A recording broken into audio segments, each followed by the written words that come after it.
Hi, everyone. My name is Takia, and I'm going to be exploring narcissism today from a psychological perspective. Now, I know that the terms narcissist and narcissism are like the buzzwords for today, but do we really have an understanding of what they really mean, or are we still stuck with the mindset that a narcissist is just an arrogant person? So join me as I unpack this thing tonight, well, today from a psychological perspective. And in the second video, I'm going to come back and look at it from a spiritual perspective. So in this lesson, we are going to delve into the concept of narcissism, exploring its defining traits, behavioral patterns, and the impact of narcissistic abuse on others. I believe if we gain a deeper understanding of what narcissism is and what narcissistic abuse is, it can help a lot of people who may be in these types of relationships to understand, what is happening to them emotionally, physically, and on a spiritual level. So first we're going to look at what is a narcissist. A narcissist is someone who displays characteristics of narcissism. Narcissistic individuals often have an exaggerated sense of their own abilities and achievements, and they may believe that they're superior to others. And typically, they seek validation and admiration from others while disregarding or exploiting the feelings and needs of those around them. What is narcissism?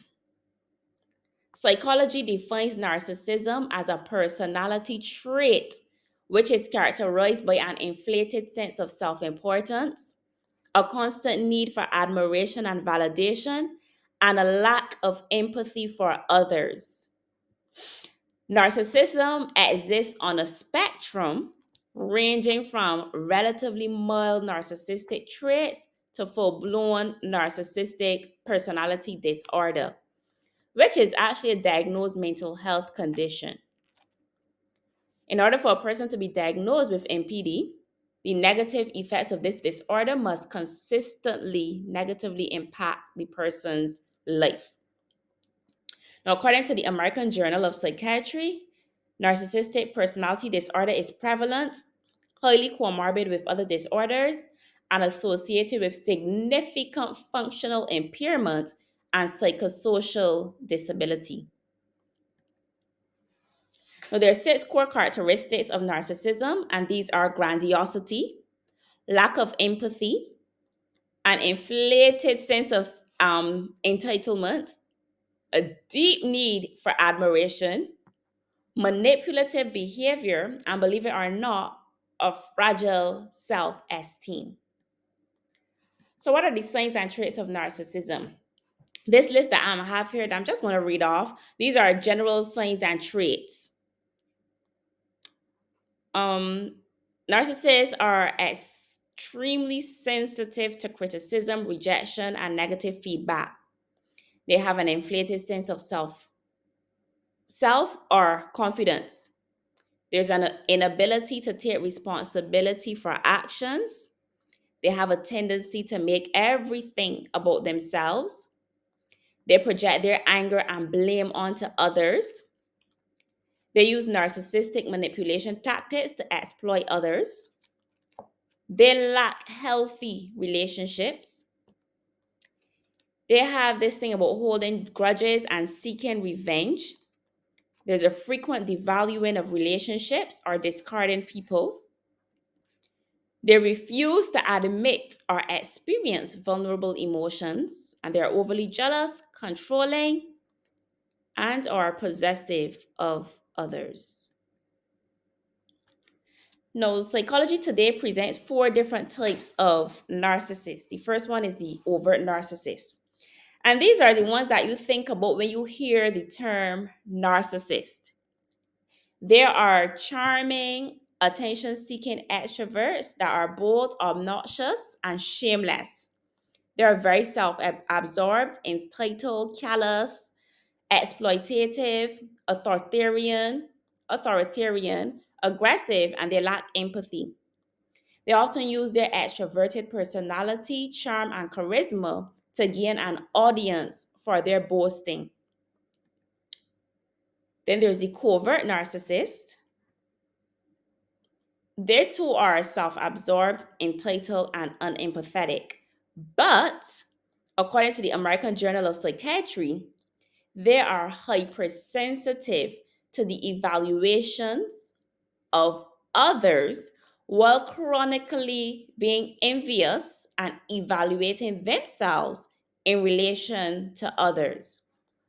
They have a great fear of criticism, so they tend to avoid the limelight. There's a communal narcissist, and these are the types who want to be seen as the most giving, most helpful. So you see them in a lot of benevolent activities, charities. They view themselves and want others to view them as being the best listeners, the best helpers, the most charitable. But beneath all of this, it is about getting their own needs met. And finally, there's the malignant narcissist who exhibit both symptoms of both narcissistic personality disorder and antisocial personality disorder. They have a very close link to psychopaths, and they're cruel, sadistic, aggressive, and immoral. And I just want to dive a little bit deeper into the covert narcissist because, in my opinion, these are the worst types that you can ever find yourself entangled with because they tend to fly under the radar because they are not as out there as the over narcissist. So the covert narcissists, they have the same core traits as all the other types of narcissists, but the way they present themselves make it easier for victims to fall prey to their toxicity and manipulation. So, the covert narcissist may appear humble and shy. They're not the types to look for attention in large crowds. They actually prefer small groups or one on one interactions so that in this way, they're the one having control. They have a greater level of control. They are more sensitive to criticism because of their deep insecurities. Any type of real or perceived criticism that they think that they're gonna get, they have reactions that are extreme. Whether they insult you, go into a sulking silent mode, or stonewall you, all in an effort to teach you a lesson. Covert narcissists have higher levels of anxiety because they focus a lot on compensating for their insecurities. So they hide behind a persona. They have many facades, and in order to keep up with these false selves, you know, they're very anxious because they don't want to be exposed for who they truly are. They have a self serving empathy.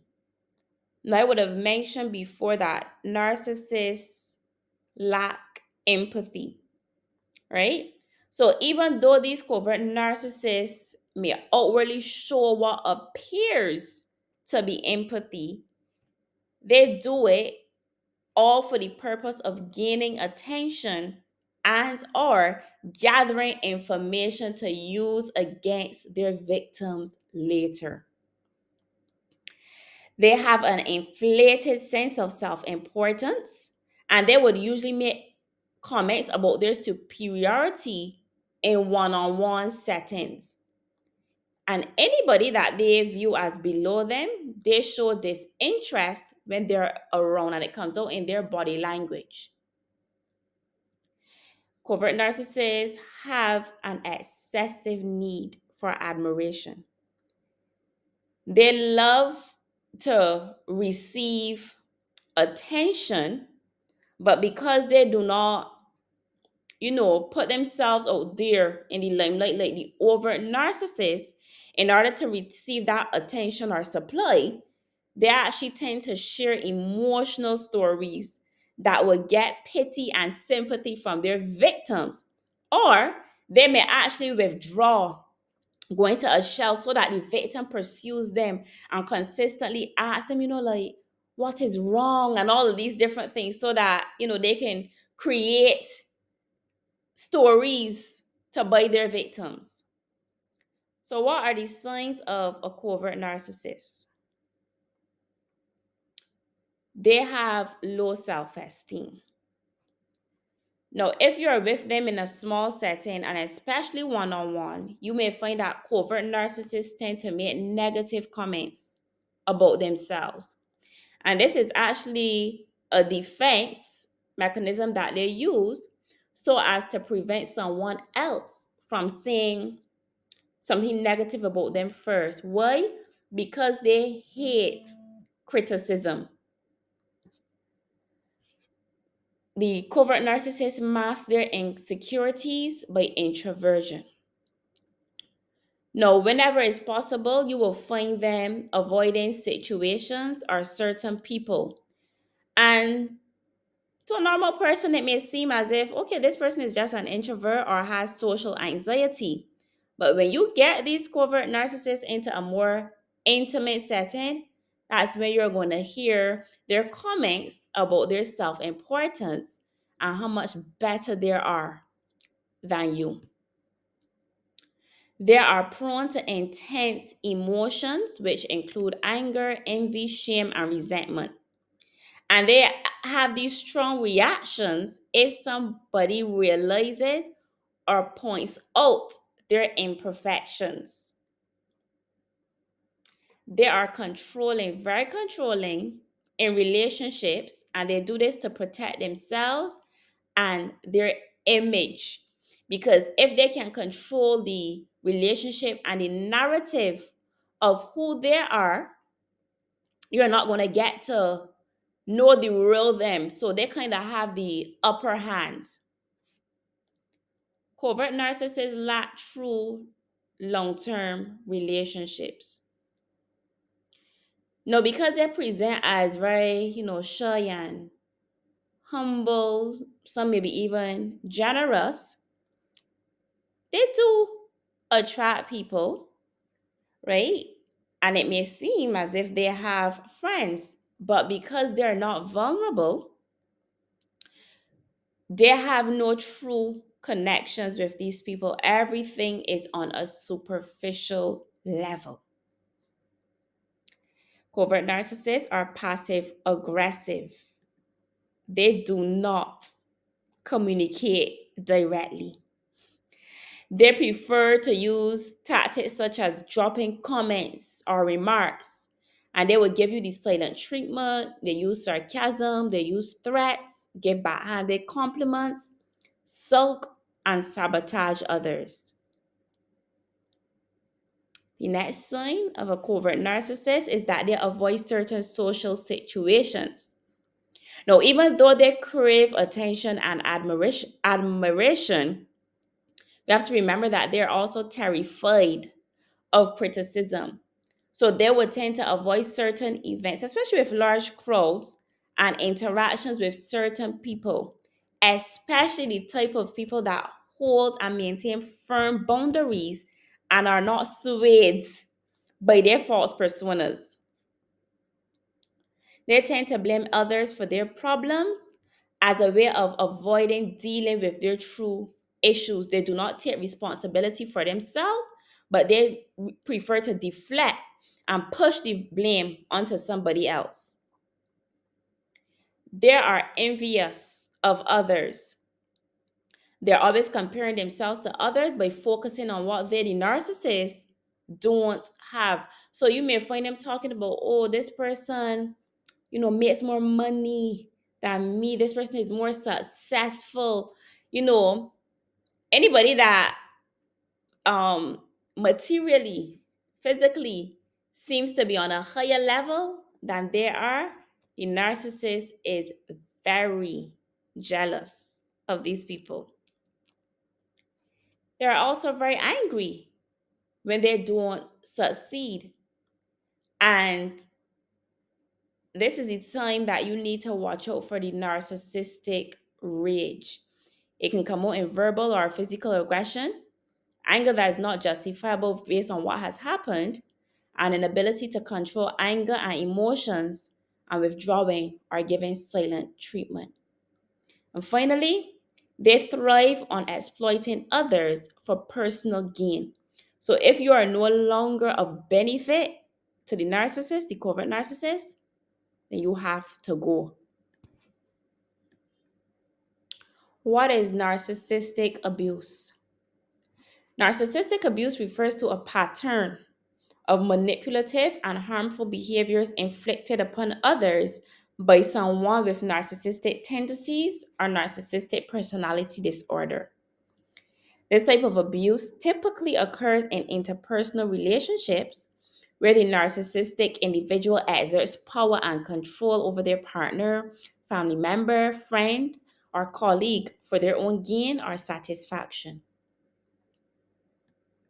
There are eight key characteristics of narcissistic abuse. These are manipulation, gaslighting, exploitation, emotional and psychological abuse, lack of empathy, control and domination. There's a cycle of idealization and devaluation. And finally, isolation.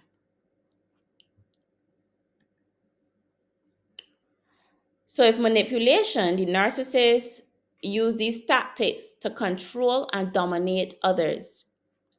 This manipulation is often done in order to get something that they want from a relationship, to make themselves look good, or simply to fulfill their narcissistic supply because they're really just empty individuals. Now, sometimes the manipulation can be obvious, but it is mainly done in a discreet manner. Some common tactics of manipulation that the narcissists use are gaslighting, love bombing, withholding affection or approval as a means of punishment, triangulation, projection, playing the victim, giving silent treatment, guilt tripping, scapegoating, passive aggression, and hoovering. Gaslighting. Gaslighting is a form of psychological manipulation in which the abuser seeks to undermine the victim's reality, causing them to doubt their perceptions, memories, and sanity. A narcissist resorts to gaslighting when they feel as if they're losing control in a relationship. And they do this by twisting facts or insisting that the things you remember did not actually happen. Now, gaslighting can take many forms. There's denial and contradiction. This is where the abuser will deny that certain events happened or would actually contradict the victim's version of events, even in the face of evidence. They may insist that the victim is imagining things or exaggerating the situation. So, for example, you know, in a chat, messaging back and forth, you may have a plan and say, okay, you tell the narcissist, I have an event on Thursday at 8:30, right? Thursday may come around. Say that they were supposed to drive you to this event. Thursday may come around and you realize, the narcissist is not coming to pick you up. So you may give them a call and say, hey, did you remember, you're supposed to be dropping me to this event? The narcissist may say something like, but you never told me about that event. You could pull up the messages and show them, look, but I did. And in the face of this glaring, hardcore evidence, the narcissist would tell you point blank, you didn't tell me that. That is not what happened, right? So then there's minimization. where the narcissist don't place the significance of the victim's feelings, experiences, or concerns, dismissing them as unimportant or irrational. They may say things that you need to lighten up, you're overreacting, or you can't take a joke. Projection. This is where the narcissist projects their own flaws, insecurities, or wrongdoing onto the victim, blaming them for problems that are actually caused by the abuser's behavior. So, for example, the narcissist may accuse their partner of being untrustworthy, when in reality, they're the ones that are engaging in deceitful behaviors. Next, they twist reality.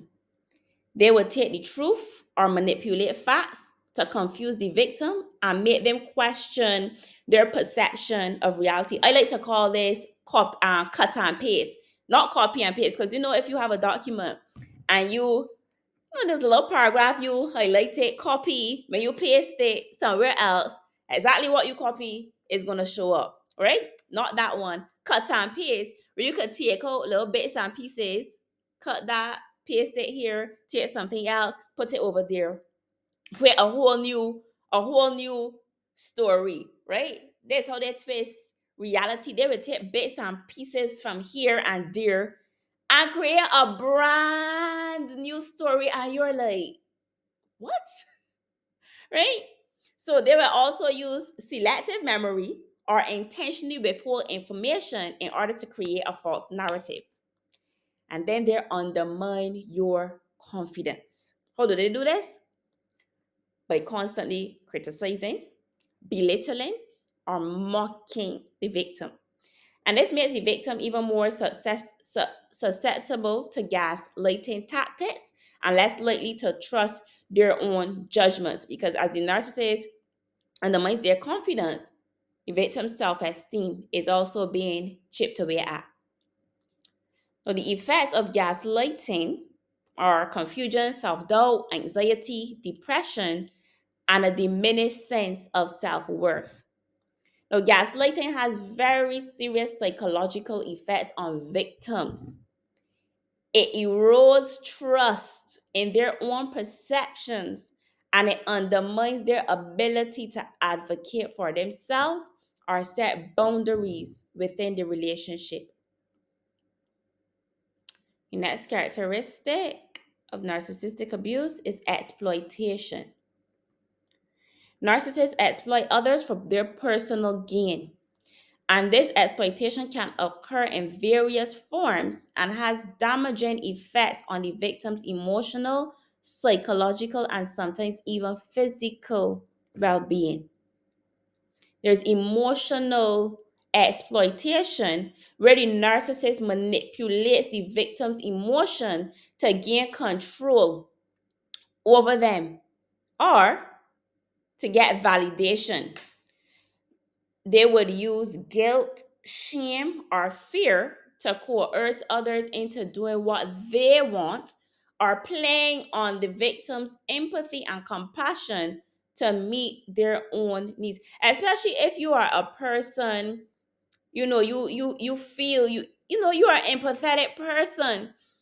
You don't want to see anybody hurt or suffering in any way. The narcissist would use that to their advantage to draw out your soft emotions so that they get their own needs met. It's financial exploitation, where the narcissists exploit others by taking advantage of their own resources, whether through borrowing money without the intention to repay, using other people's bank accounts and credit cards without permission, or pressuring them into financial arrangements that benefit the narcissist at the expense of the victim. There's social exploitation, where the narcissists use others for their social status, popularity, or their access to resources.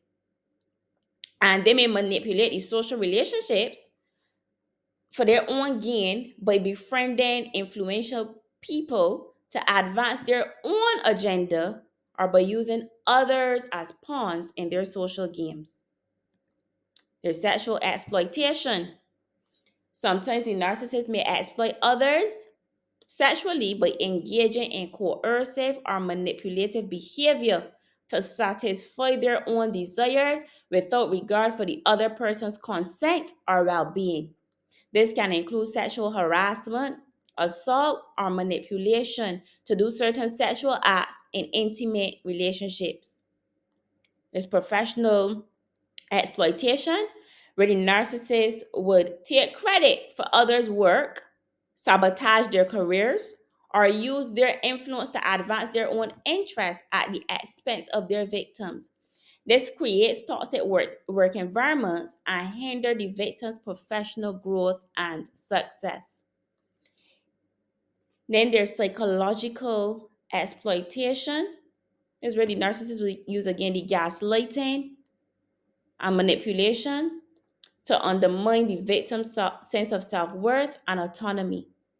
And they do this by invalidating their feelings and experiences, distorting reality to control their perception, or using psychological tactics to break down their self esteem and assert dominance. Emotional and psychological abuse. Narcissists frequently engage in emotional and psychological abuse tactics to control, manipulate, or undermine the emotional well being and sense of self worth of their victim. Common examples of this abuse are verbal abuse, where they would insult the victim, call them names, yell at them, mock them, or use demeaning language to belittle and degrade them. There's gaslighting, criticism, and belittling. And as they constantly criticize, nitpick, and belittle the victim's thoughts, feelings, or abilities, this breaks down the victim's self worth and decreases their self esteem. There's blame shifting, manipulation, and control, isolation, intimidation, and threats. I find that they love to use this one. The withholding of affection or support. This is where they withhold love, affection, or support as a form of punishment, leaving the victim feel unloved, unworthy, or undeserving of care. They also use humiliation and embarrassment. This includes publicly humiliating and embarrassing the victim in person or online in order to undermine the person's confidence and self esteem. And the last tactic they use is stonewalling. This tactic is used to shut down communication and avoid accountability. So the abuser may refuse to engage in any types of discussion or provide closure, leaving the victim feeling dismissed or invalidated. So if you have any type of issue, you know how they say, I feel like I'm speaking to a brick wall? Yeah, it's like that. You'll be forever asking and asking, trying to figure out what's going on. And a narcissist would just be silent. And all that's going through in your mind, like, how can you get this person to talk to you, like, right? How can you get this person to communicate with you? Am I not good enough for this person to speak to me? Things like that. Narcissists lack empathy. Narcissistic abusers often disregard or dismiss the feelings and needs of their victims, showing little concern for the pain or suffering they cause. They have difficulty understanding others' perspectives.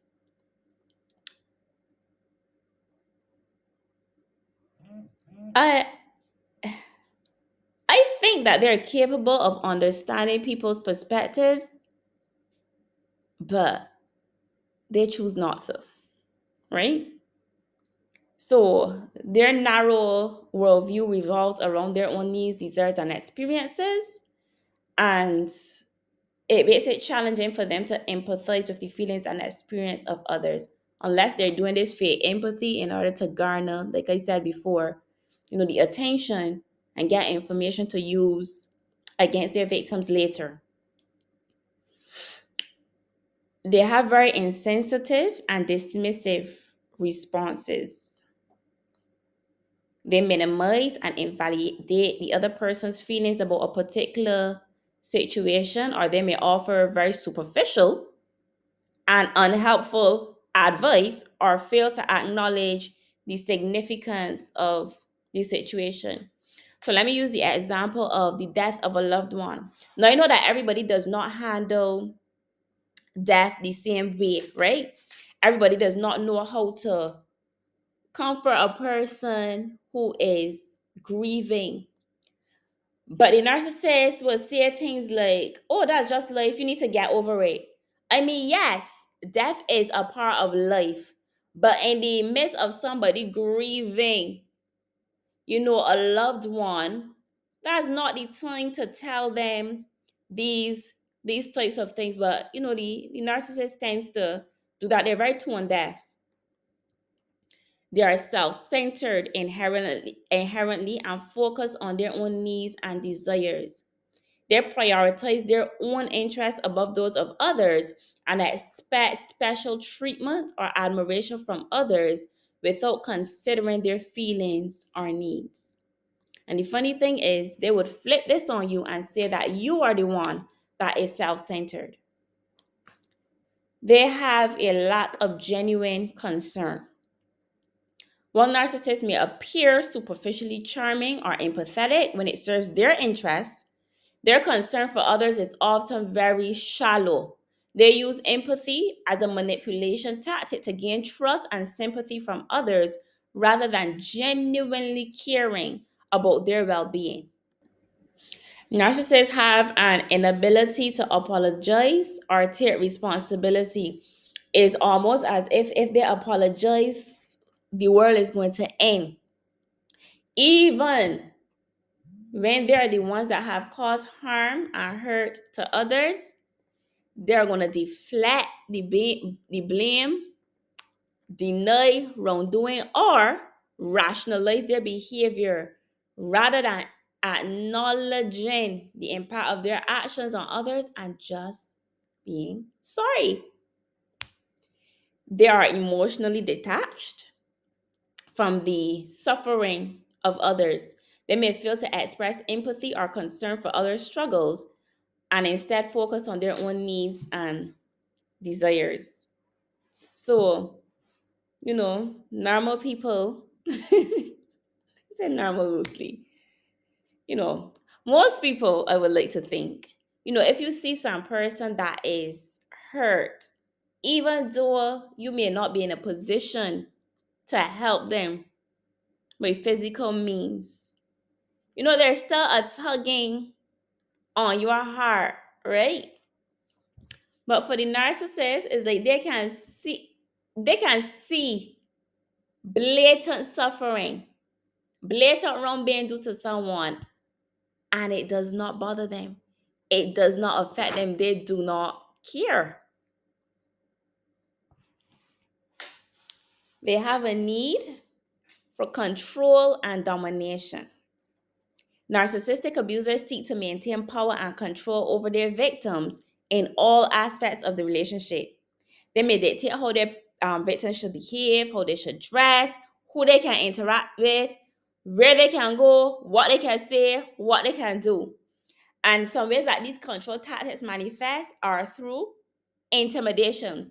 This is where the narcissist would use threats of harm or violence, aggressive behavior, or actually use their physical size and strength to intimidate their victim. Financial control. They exert control over the victim's finances as a means of maintaining this power and control. And this can involve controlling access to money, withholding financial resources, or preventing the victim from working or accessing any type of financial independence. Micromanagement. They may micromanage every aspect of the victim's life, including their daily activities, appearance, and behavior. And this makes the victim feel powerless and actually dependent on the abuser for approval or validation. So you may start to see a person all of a sudden, like if I want to do my hair, right? I want to go to the hairdresser and put my hair in a certain style. Oh, I have to go to the narcissist, like, what do you think about this? You know, should I color my hair? Should I press my hair and put it in a bob or something like that? And if the narcissist says no, then this person puts aside really and truly what they want because the narcissist does not approve. They use threats and ultimatums to control the victim's behavior and choices.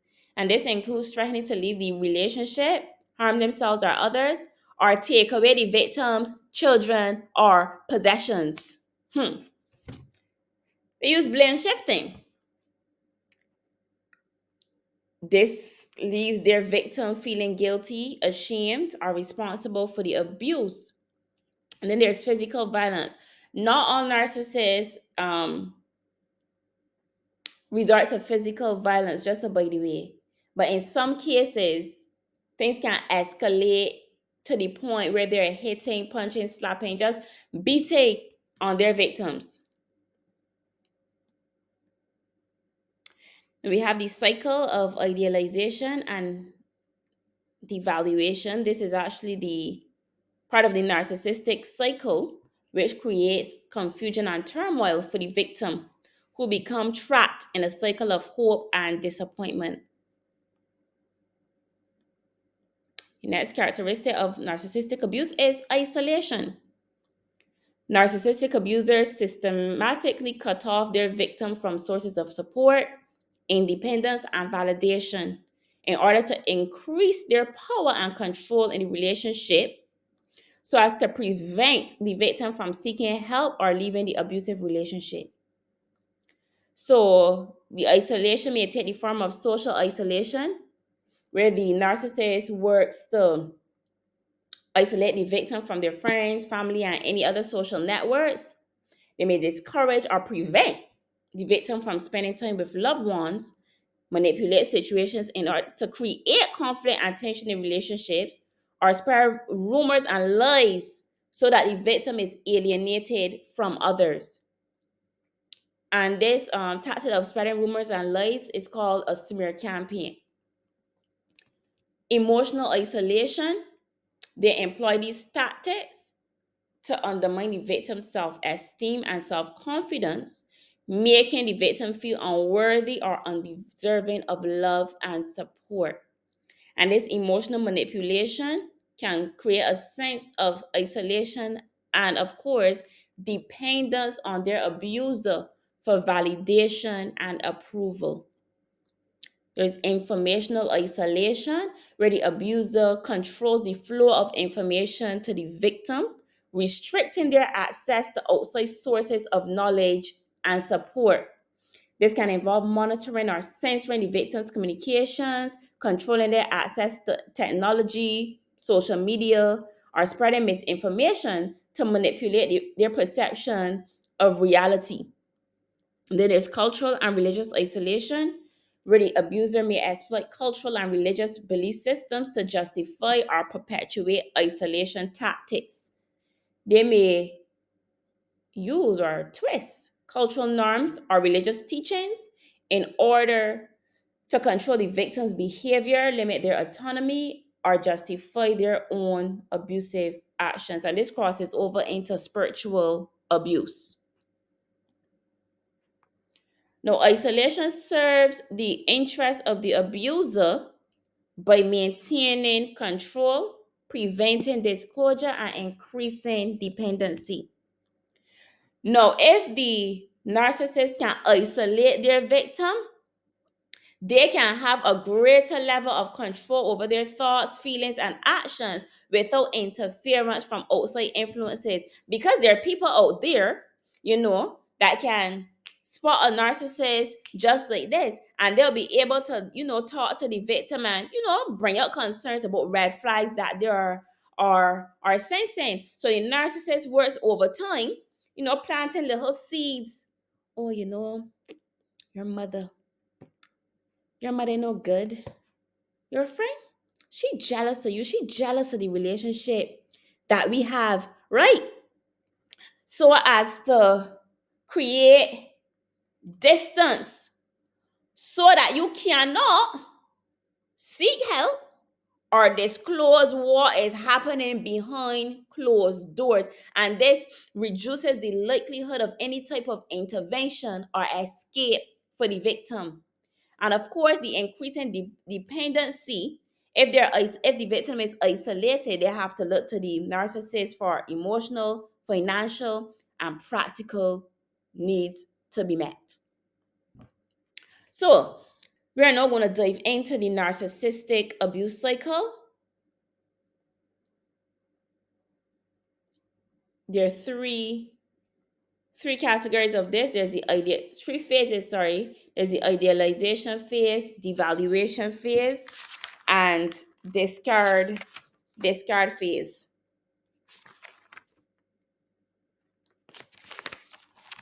Let's get my notes here. So the first phase is the idealization phase. In this initial stage of the narcissistic abuse cycle, the abuser idealizes their victim. This is when they shower them with attention, affection, and praise. And this phase is often referred to as the love bombing phase because this is where the narcissist goes to great lengths to make the victim feel special, loved, and adored. This is where the grand gestures come out, gives declarations of love, all to win over the victim and create an intense emotional bond. Mind you, also in this is where they use something called mirroring. So you know when you hold up a mirror, you see your own reflection, right? So what a narcissist does in this in this phase is to reflect the victim's interests, values, and desires back onto them. So it's like in this phase, the narcissist is showing you, right? So they listen intently. They want to hear what you like, what you don't like, right? So they clock in this. And it's so funny, right? That in this phase, if you like to take walks in the moonlight, the narcissist is going to take walks in the moonlight. If you are vegan, oh my goodness, the narcissist is vegan too. Whatever you like, they like. Whatever you don't like, they don't like. And when they are in this phase, you are going to feel it. You're floating on cloud nine. You have met your soulmate. You have met your match right there. Like, oh my goodness, this is too good to be true. Yeah, it really is too good to be true. I've never met somebody like this that understood me this way. This person really loves me. And all the extravagant gifts, eating at fancy restaurants, taking you place, they go out of their way to create this intense bond, which is called a trauma bond. Because really and truly, it is not love. It is not love, right? There's unhealed trauma within the victim that is, they're finally getting these deep needs met that were not met probably in childhood or whatever the case may be, right? And, they feel so attached to this person that must be sent from heaven, not knowing this person was sent from hell. No. Then there's the devaluation phase. Once the victim is hooked, once the narcissist has the victim emotionally invested in the relationship, this is when the narcissist mask comes off. And the abuser begins to devalue the victim. You are no longer on a pedestal. The abusers, there's a sometimes there could be a gradual or a sudden shift in the abuser's behavior, and this is where they start to criticize, they start to belittle, they start to demean their victim. So all the good things about the victim before suddenly becomes sore points. The narcissists don't like these things anymore. They start to chip away and chip away and chip away at the victim's self-esteem. The abuser may start to undermine the victim's accomplishments, right? So, say for example, you're in a company and you receive employee of the month, right? The narcissist would make that as if that's no big deal. Employee of the month. I did better than that. You know, I was employee of the century, right? Because remember, they like to exaggerate. They have this need to exaggerate their accomplishments and stuff like that. So they do these things to put you down, to put down their victim. They start to dismiss their victim's feelings and opinions, and they engage in passive aggressive behavior, which erodes the victim's self esteem and confidence. And it is in this phase that the victim is like, oh my goodness, they feel so confused.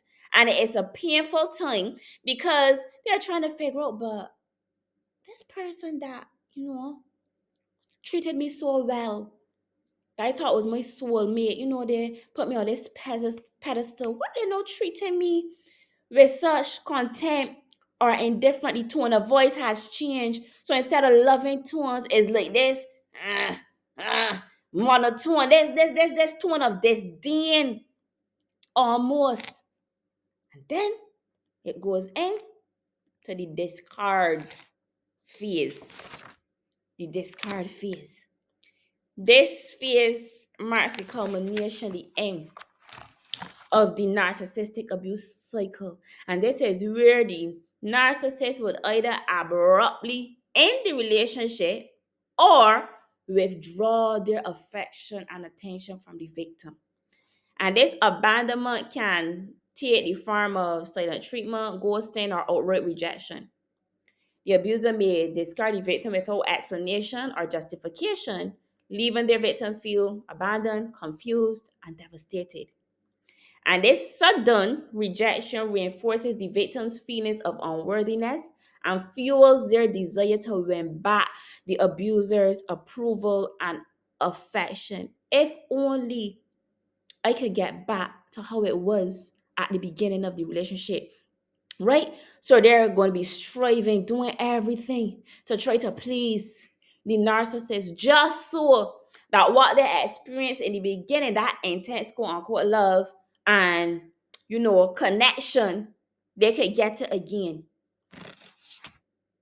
Now then there's something called hoovering, right? And it depends on if the narcissist supply is being met, right? So yeah, usually before they discard you, they make sure they have a nice supply there so on the side. But if the supply falls through, it's not what they expect, or they're not giving enough supply to the narcissist engages in something called hoovering. And this is done in an attempt to draw the victim back into the relationship. And this stage actually involves a period of manipulation where the abuser seeks to regain control over the victim by reestablishing contact, apologizing for their behavior, and promising to change, promising, things are going to be better. It's called future faking. This is where they use tactics such as the love bombing, gaslighting, guilt tripping in order to lure their victim back. But what the victim doesn't know, they're just going right back into the cycle of abuse. Right? So if the victim does succumb to the hoovering and rekindle the relationship, the cycle repeats itself with the abuser returning to the idealization stage before eventually devaluing and discarding the victim once again. So within the hoovering, I don't really want to call it a stage, but I guess the hoovering, within the hoovering, they will use guilt and manipulation. So they will guilt trip the victim into feeling responsible for the narcissist's unhappiness or failure of the relationship. And they play on the victim's empathy or desire to help and fix things. And usually in these types of relationships, there is a power imbalance. There is a power imbalance. And you find, the victims usually being codependents are people who are fixers, who like to help, you know? Right. So then the narcissist in the hoovering would also use triangulation. And this is where they involve third parties, such as mutual friends or family members, to convey messages or manipulate the victim's emotions. No, you know, a friend may come like, I don't think that is right what you're doing to Bob. You should give him another chance. Well, you don't know that Bob already gone to your friend, spinning some cock and bull story, right? To paint themselves as the victim and you as the villain, right? So they bring in different people that they can use to try to manipulate you, to manipulate the victim, to pressure them into coming back, being back with the narcissist. And then there's intermittent reinforcement. So this is where the narcissist will alternate between affection and cruelty in order to keep the victim emotionally invested and unsure of where they stand. No, but no, I'm sure you that you can tell none of this is normal, none of this is right in any way. And the effects of narcissistic abuse on victims is actually very profound, pervasive, and it affects various aspects of their lives, including their emotional, psychological, social, financial, physical, and spiritual well being.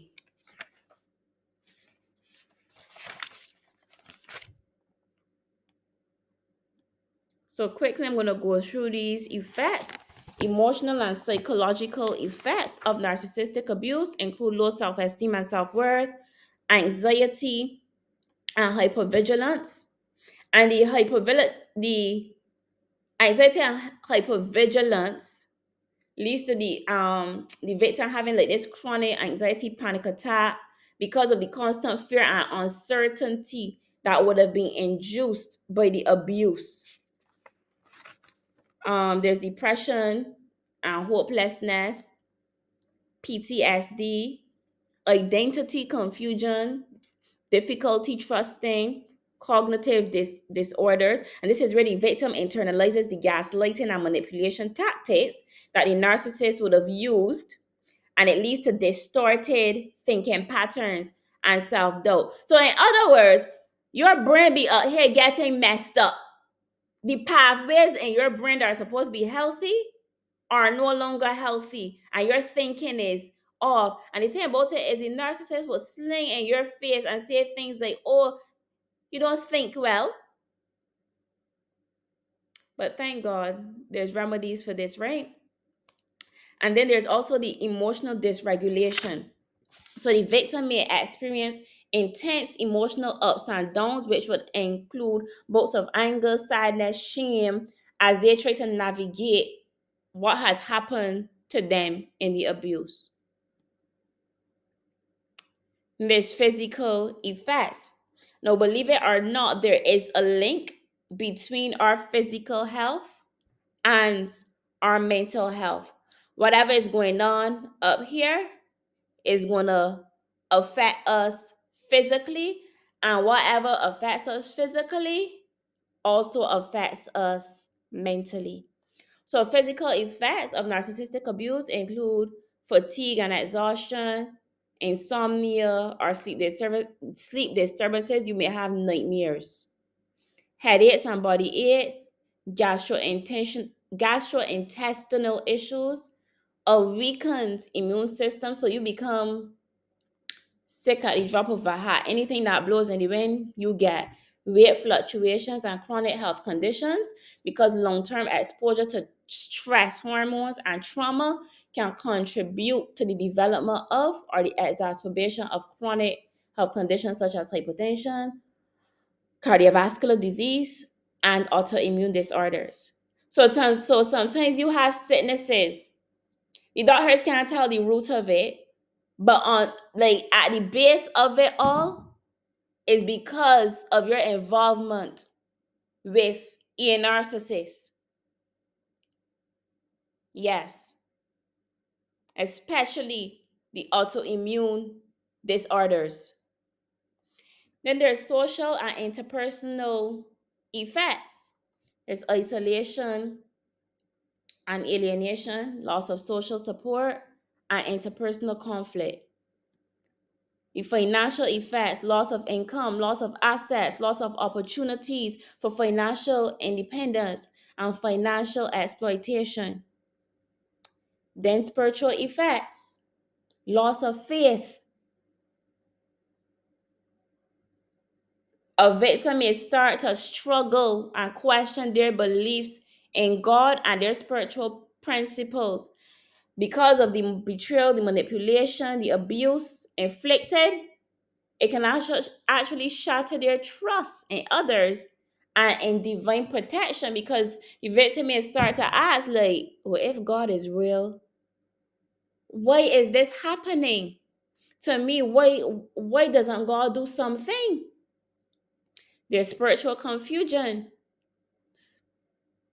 Excuse me. The narcissist creates confusion and doubt about spiritual truths, values, and teachings, and the victims may start to question their own understanding of concepts such as love, forgiveness, and divine justice in the face of such profound cruelty and betrayal. There's this sense of abandonment where the victim feels forsaken and abandoned by God, especially if they have prayed, fasted for years for deliverance and protection, but did not receive the desired outcome. And this sense of abandonment can actually deepen feelings of isolation and despair. There's guilt and shame because of the gaslighting and manipulation. The victim may feel like, oh my goodness, you know, I am suffering because of something so bad about me. I don't measure up, right? And then this transfer now onto God. I can't measure up for him. So therefore, I must stay here and I must suffer and just wait to die. There's loss of purpose and meaning. The victim may struggle to reconcile their spiritual beliefs with the senselessness and injustice of their suffering, leading them to question, why are they even here? Why?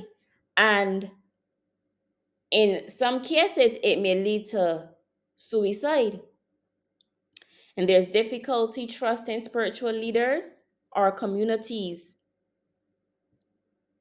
They may feel disillusioned by the failure of spiritual authorities to protect them from harm. Now, while these are negative spiritual effects, there are some positive spiritual effects of narcissistic abuse. It may result in spiritual growth and resilience because, despite the challenges, this may actually drive the victims to the feet of God and deepen their spiritual practices. Before, they may have been praying little soft prayers. Oh Lord, thank you for this day. Bless this food. But no, the victim crying out, the victim searching the scriptures, searching for answers, searching for help, crying out, incorporating fasting into their discipline, right?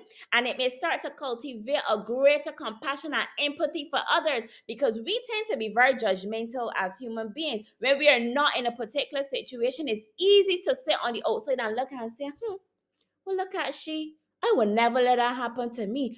Why she don't just leave? But when you find yourself in the situation, you have a different level of compassion and empathy, right? And the victim may start to find strength in their faith and spiritual beliefs as a source of healing and redemption. And finally, reclaiming spiritual identity. So over time, victims of narcissistic abuse may work towards reclaiming their identity and rebuilding their relationship, their personal relationship with God. This process may involve seeking guidance from spiritual mentors, going into different mentorship and coaching programs, and engaging in spiritual practices that nurture healing and self-discovery, and finding solace in spiritual communities that truly offer support and validation. No, this has been a mouthful. I didn't want to be too long, but I just want to give three key takeaways from this presentation. And that is one, narcissists aim to control others. Every tactic that they use is a direct assault on the victim's mind. If you control the mind, you can control the person. That's what the narcissist wants. They don't want to deal with them own selves. They want to be in charge of somebody else. Two, narcissistic abuse is not an event. It occurs in a cycle, and everybody is not at the same place in the cycle. There's the idealization phase, the evaluation phase, and the discard phase. A person can be in the idealization phase right now and don't even know, but I hope that if you're in this phase and you would have watched this presentation, you'll be able to analyze your relationship and see, do you see any of these characteristics, these traits? And I would say to you, if you're in a relationship in the idealization phase, you're not married right now, get out and run for the hills. Get out while you still can before you become a shell of yourself. And lastly, the effects of narcissistic abuse are profound and affect every aspect of a person's life. And might I add, to recover from this type of abuse can take years. And there's a lot of effort that has to go into this thing because you need to unlearn lots of stuff and relearn. So I hope that this has been an informative session for you. Like I said, this is just part one. I'm going to come back with a part two where we look at this thing from a spiritual perspective. Because even though we live in this physical world, we see things, touch, feel, hear, whatever, physically, there is an aspect of this that we cannot ignore, and that is the spiritual aspect. So I'm going to see you in the next video.